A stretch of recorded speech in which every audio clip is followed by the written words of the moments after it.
आपके थोड़े बचपन के बारे में बताइए, आपके काम के बारे में बताइए, कैसा रहा? मेरा बचपन मैं आंध्र प्रदेश से ही हूँ हुँ। और चित्तौड़। यूनाइटेड आंध्र प्रदेश से चित्तूर डिस्ट्रिक्ट, अभी तिरुपति डिस्ट्रिक्ट बन गया। हाँ। पहले चित्तूर डिस्ट्रिक्ट से आते थे मैं। हुँ। तो मेरा बचपन में भी मैंने बहुत देखा ये जो जहाँ पे कास्ट किस तरीके से वहाँ पे। मैं अभी एक मेरा गांव के बारे में एक पेपर लिख रहा हूँ, बॉर्डर्स। बॉर्डर्स हम समझते हैं इंटरनेशनल बॉर्डर्स, गांव का अंदर किस तरीके से बॉर्डर्स होता है, किस तरीके से वो होता है, मैं अभी एक लिख रहा हूँ। मतलब मैं ये क्यों बोल रहा हूँ, मतलब गांव में भी किस तरीके से जो भेदभाव होता है, शिकार होता है, उस पूरा हमने एक्सपीरियंस किया। शायद मैं थोड़ा बहुत कम एक्सपीरियंस किया, बट फिर भी मेरे को व्हेन मैं किसी एक किताब में भी लिखा, जो जो फर्स्ट टाइम मेरे को ये कास्ट का डोमिनेंस का बारे में ये पता चला जब मैंने कॉन्वेंट स्कूल में पढ़ते थे 4th 5th क्लास में। तब वो मेरा बुआ आते थे। मैं जो अपर कास्ट विलेज का अंदर, वहाँ से भी एक बच्चे आते थे स्कूल जाने के लिए, हम मिलके जाते थे। तो उसका वहाँ पे वो एक पत्थर का होता है गांव का अंदर, एक वो जो एक सेंट्रल प्लेस है, वहाँ पे पत्थर का ऊपर बैठा मैंने।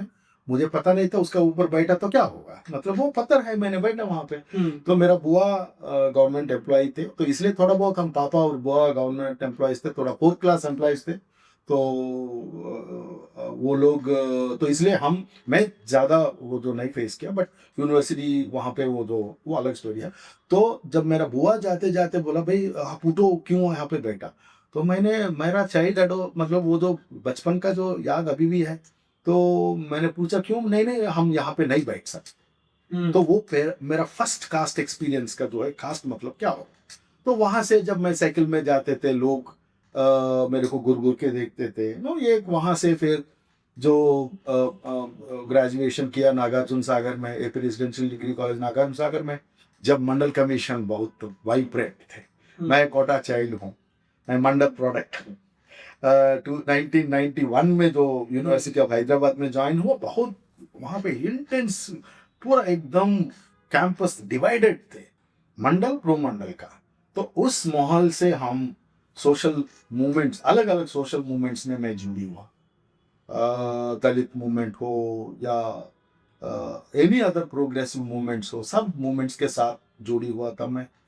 तो फिर वहाँ से जो जब मैंने अंबेडकर स्टूडेंट्स एसोसिएशन का मैं एक छोटा सा कार्यकर्ता था मैं, जब वहाँ पे जो शुरू हुआ। अच्छा। हाँ 2000 सॉरी 1994 में। जो इसके बाद वो जो अंबेडकर स्टूडेंट एसोसिएशन का फाउंडर मेंबर था।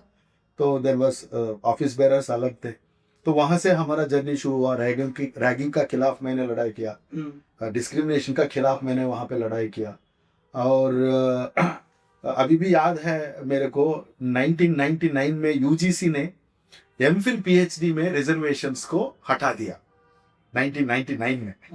तो उस टाइम पे हमने पूरा यूनिवर्सिटी ऑफ हैदराबाद में 3 हफ्ते स्ट्राइक करके, रिले हंगर स्ट्राइक करके, उस टाइम पे हरि गौतम का यूजीसी चेयरमैन, उन्होंने जब कॉन्वोकेशन के लिए आया हैदराबाद को, हम जाके घेराव किया उसको। हमने बोला भाई हम जान देने के लिए तैयार है, आप वापस लाना ही है एमफिल पीएचडी में रिजर्वेशंस को। उस टाइम पे वो वापस आके एमफिल पीएचडी में फिर दोबारा रिजर्वेशंस आया, अभी भी चल रहा है। वो एक बहुत वो कंट्रीब्यूशन है। फिर वहाँ से मेरा ब्रेड एंड बटर, पेट भरने के लिए नौकरी ढूंढ के आया मैं। 2001 में ज्वाइन हुआ यहाँ पे। जब यहाँ पे ज्वाइन हुआ, अम्बेडकर को कोई नहीं पढ़ाते थे, मेरा इंडियन पॉलिटिकल थॉट स्पेशलाइजेशन थे।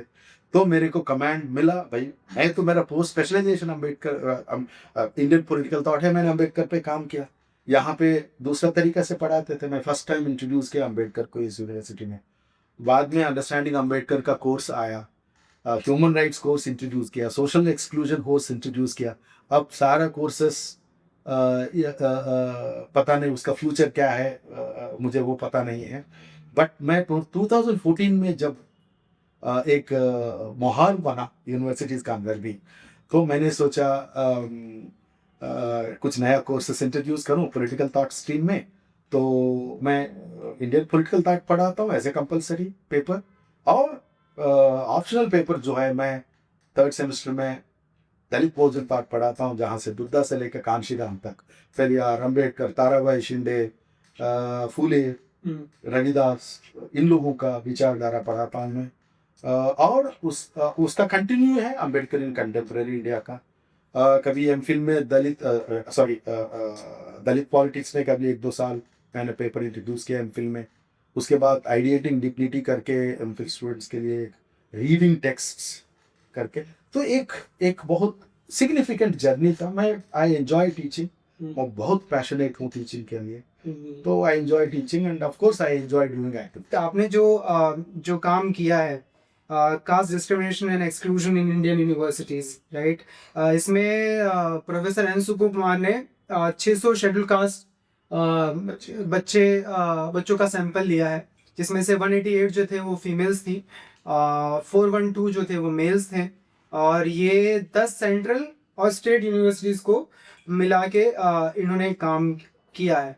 तो ये एक बहुत बड़ा डेटा सैंपल है, ये इस स्तर पे अभी आज तक कोई काम नहीं हुआ था। तो जब आज के समय में जो डिस्कोर्स होता है और जो हम देख रहे हैं कि सुप्रीम कोर्ट ये कहते हैं कि हम समाज में ऐसे कोई विभाजन नहीं होने देंगे इस आधार पे, लेकिन जो आपने स्टडी की तो आप क्या देखते हो उसमें?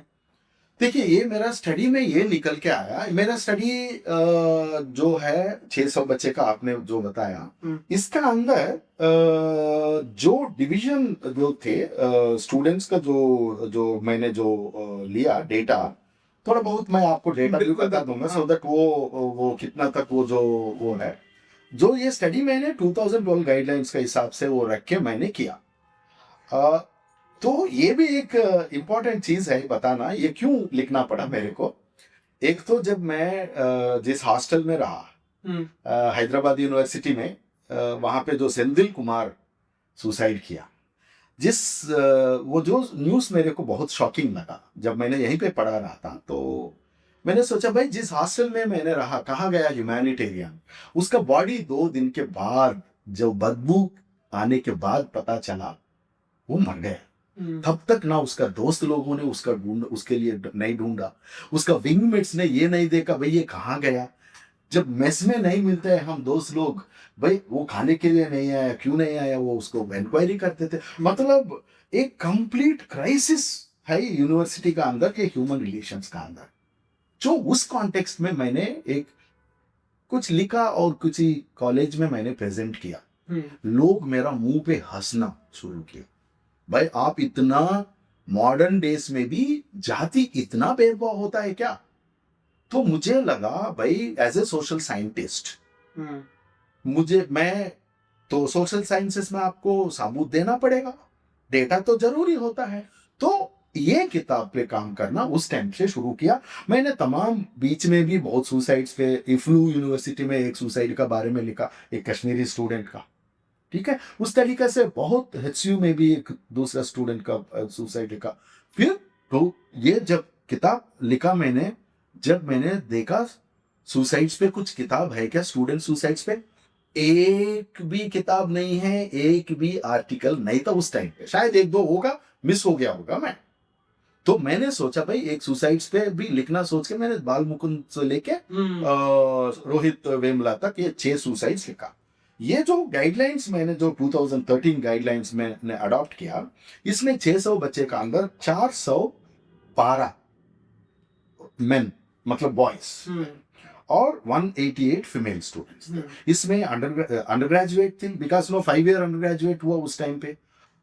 मतलब वो जो पहले जो अंडर ग्रेजुएट्स और पोस्ट ग्रेजुएट्स, उसके बाद PhD MPhil स्टूडेंट्स, उस टाइम पे MPhil भी थे, MPhil PhD स्टूडेंट्स और 2-3 पोस्ट डॉक स्टूडेंट्स से भी मैंने बातचीत किया। इसमें ज्यादा से ज्यादा मतलब एक मल्टीपल रेस्पॉन्सेस भी होता है। कभी कभी मैंने जो एक माइन्यूटली मतलब और गहरे से मैंने एक ये समझने के लिए कोशिश किया।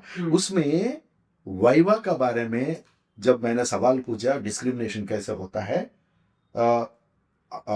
377 रेस्पोंडेंट्स ने बोला हाँ वाइवा में डिस्क्रिमिनेट होता है। ये जो 162 लोग मना किया, वो लोग मास्टर स्टूडेंट्स थे और बैचलर स्टूडेंट्स थे, उन्होंने उसको कभी मौका नहीं मिला वाइवा फेस का। ये जिन्होंने जो बताया कि वाइवा में डिस्क्रिमिनेशन होता है, तो थोड़ा एग्जांपल हमें बता सकते हैं कि किस तरीके से होता है, क्योंकि ये बहुत कुछ कुछ चीजें बहुत सटल होती है जो हमें समझ नहीं आती कि अच्छा ये हुई है इस तरह। देखिए वाइवा जो होता है एमफिल इंटरव्यूज खोलने टाइम पे, पीएचडी इंटरव्यूज टाइम पे होता है, और कभी कभी मास्टर्स में भी जो सब्जेक्ट में इंटरनल्स होता है वो वाइवा मार्क्स वो होता है। तो ये जो लोग बैठता है वो टीचर बैठता है, वो मास्टर्स का कोर्स है तो टीचर बैठ के डिसाइड करता है, कुछ सवाल पूछता है, वो सवाल पूछ के उन्होंने डिसाइड करता है कितना मार्क्स देना वाइवा में।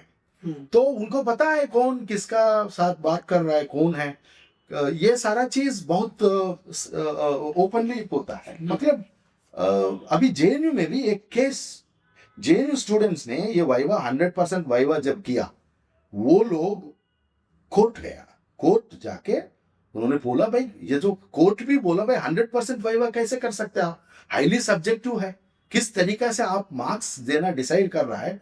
तो ये वो जो वो वाइवा में कम करो, मार्क्स डिस्क्रिमिनेट करो, सो दैट ऑटोमेटिकली ये लोग अनरिजर्व कैटेगरी में नहीं आते हैं। मतलब आप आजकल जो अनरिजर्व कैटेगरी का जो है ना, उसमें ये लोग अच्छा किया तो उनका नाम अनरिजर्व में भी आना है, तो उसको वहां तक नहीं जाना है, इसलिए वाइवा में कम करो तो उनका अपना कोटा में उसको दे देंगे हम। वो ये तो बहुत बड़ा बहुत स्ट्रेटेजिकली वो प्ले करता है ये वाइवा का।